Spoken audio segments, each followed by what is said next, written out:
niyo po, payag po ba kayo? Ito po, oh. Payag ba na ibaba sa 10 taong gulang ang edad ng mga kabataang mananagot sa batas? Oh, napatanong na lang si Senador Robin Padilla sa kanyang post sa social media kung may pag-asa pa ba na maisalang sa isang special session ang kalagayan ng kanyang panukala na isinulong para sa pag-amyenda sa Juvenile Justice and Welfare Act. Ayun, payag po ba kayo na ibaba? Ayun, ang iba naman po, basahin po muna natin dito mga kababayan. Ito, basahin po muna natin. If nakapatay or heinous crime, convict them as an adult. Pwede naman yun. Para sa akin, no? Ito, basahin po natin. Ito ang sabi ni Sir J. Servito, no? If nakapatay or heinous crime, convict them as an adult. Pwede na naman yun. Ito naman si Cyrus Consulta. For me, hindi lang dapat nagkatuon ang usapin sa pagbaba ng edad ng criminal liability. While accountability is important, tama, tama. Kailangan din nating tingnan ang root causes kung bakit may mga kabataang naglalabag sa batas. Marami sa kanila ang lumalaki sa kahirapan, kapabayaan, kakulangan ng edukasyon o negative influence ng kapaligiran. If we focus only the punishment, baka hindi natin matugunan ang totoong problema na mas mahalagang palakasin ang family support, education, guidance program, and rehabilitation upang bigyan sila ng pagkakataong magbago at maging productive member ng lipunan justice. Lipunan. So justice should not only be about punishment but also about giving people a chance to reform and rebuild their lives. Para sa akin, ganito naman po. Ganyan naman po. Para sa akin, okay po ako.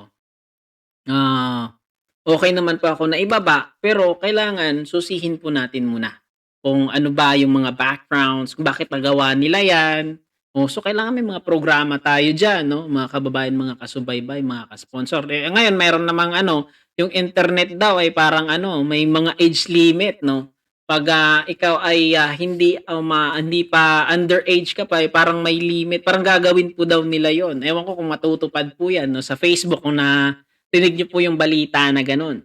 I don't know kung sa TV5 ba yun o sa GMA TV News 'no. Kasi ano, sa Japan na 14 years old, ito si Ma'am Rose, nandiyan po si Ma'am Rose, 'no, lahat po ng mga kababayan nating mga ka-Japan. Where's BBM now? It's different, ayun sabi niya. Yan, ballpoint, ayun ito po. Yes, dita sabi ni Harvey Escolano. Yes, so the lowering criminal liabilities in the Philippines, criminal liabilities in other countries, MARC.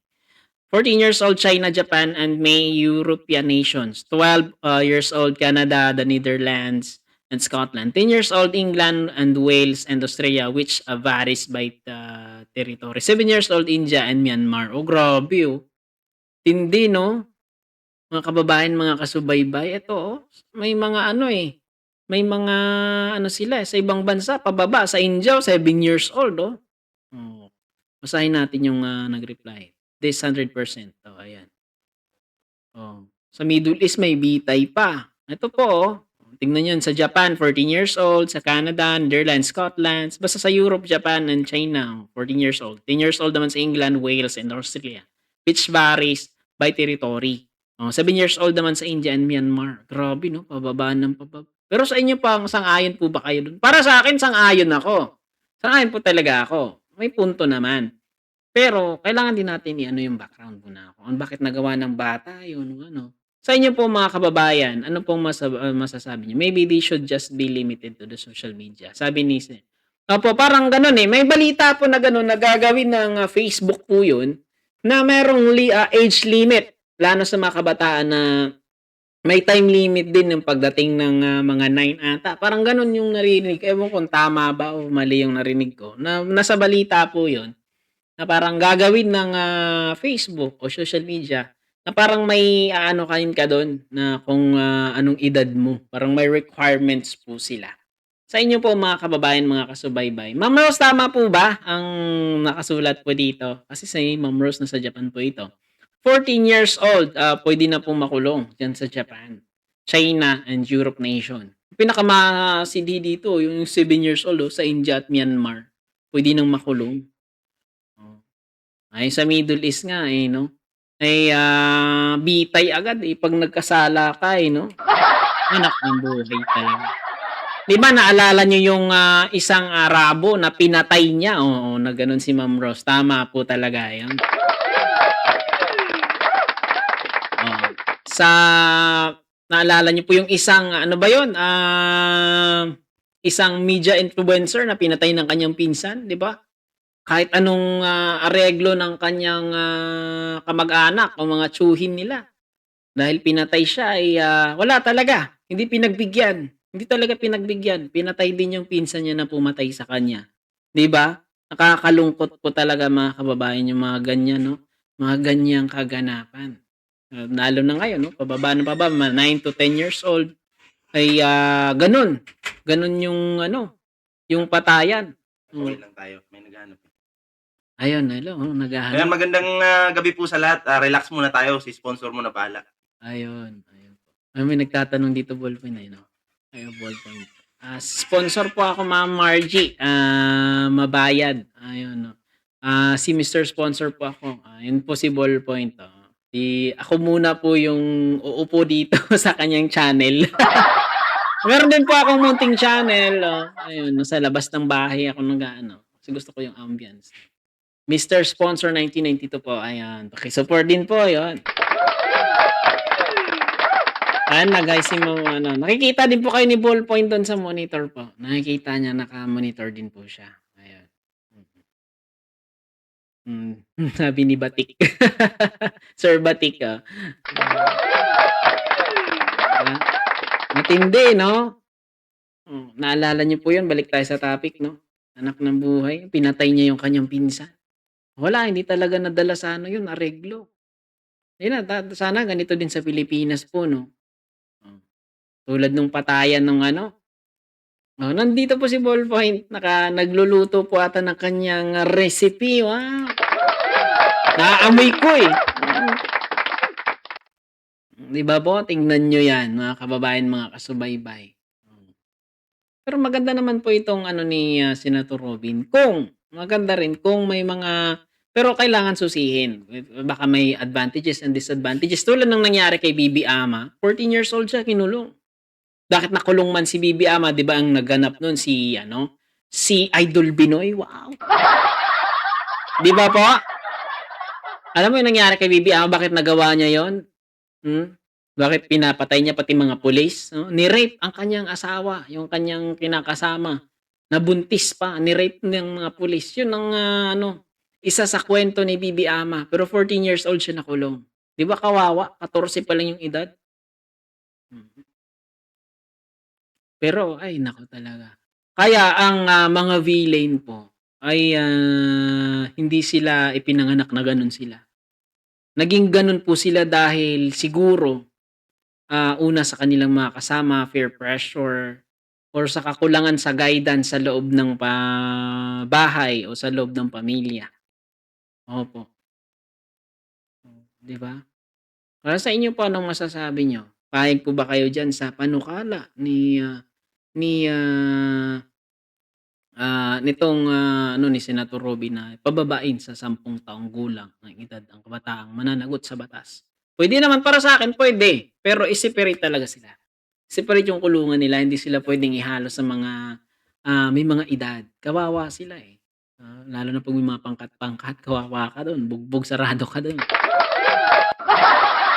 Oo, 'pag naging newbie ka, naku, ikaw yung pinaka-last kumakain. Eh, kung ano yung tira-tira nila yung kakainin mo.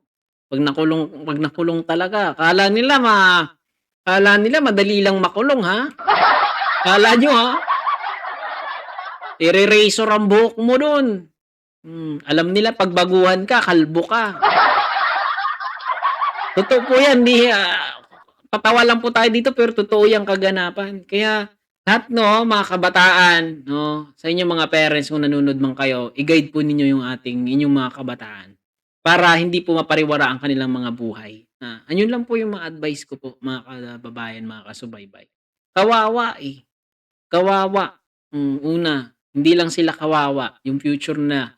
Pangalawa yung future nila kawawa. Hindi lang sila yung, personal nila 'no, maghahanap sila ng trabaho, may record sila, wala na, walang pag-asa unless lang bibigyan sila ng mga chances, 'no. Tulad ng, tama po, Ma'am Joker Tina, hello Sir Joker Tina, yung gano'n po may DSWD pero kung, ito mga ganitong kaganapan nangyari noon sigurado 'pag nakulong ka, ay gagawin ka nilang baboy yung panahon ng mga sinauna pa, oo, 'pag nakulong ka.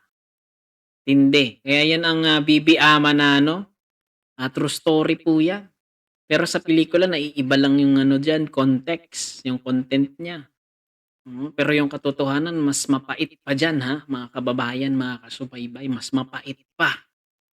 Ang katotohanan talaga yung pagkakulong ni Bibi-Ama, 'no? Kaya 'wag nating i-risk ang, future ng ating kabataan. Kailangan mga parents 'no, mga kapatid, mga kuya, mga ate, i-guide po natin ang buong, pamilya. Una, manalangin, anumang, pinakamaano talaga malapit ka sa Diyos, eh. Kahit nga malapit sa Diyos, eh, kahit kung sino mo nga gumagawa pa rin ng kabulastugan, eh. It's because of temptation. It's because of bugso ng damdamin. It's because of our emotion. Diyan tayo nadadaya, eh. Kaya ang una ngang dini-destroy ng kaaway ni Satan, eh, ay ang pamilya. Kaya kailangan natin yung, yung family talaga magiging ano talaga, may quality tie talaga. Yung higpit na higpit, 'no? May panalangin, may pag-aruga, may, encouragement, walang discouragement. Kasi yung iba yung mga bakit nagkaganyan magrerebelde yung mga kabataan kasi minsan mga tatay nila lasinggo, yung mga nanay nila bungangera, 'di ba? Hmm, anak ng buhay talaga. Kaya minsan nasa pamilya din yung ano, eh. Ang iba naman talaga, barumbado talaga ng mga bata, 'no, tulad nun, yung anak mo hindi marunong magmura, paglabas, pag-uwi, ang nakalabas pag-uwi marunong na magmura dahil sa mga kasama rin po kailangan guidance, 'no, proper guidance, inside and out ng bahay. 'Di ba po mga kababayan, subaybayan, mga kababayan, mga kasubaybay? Ayun po 'no, next topic po tayo.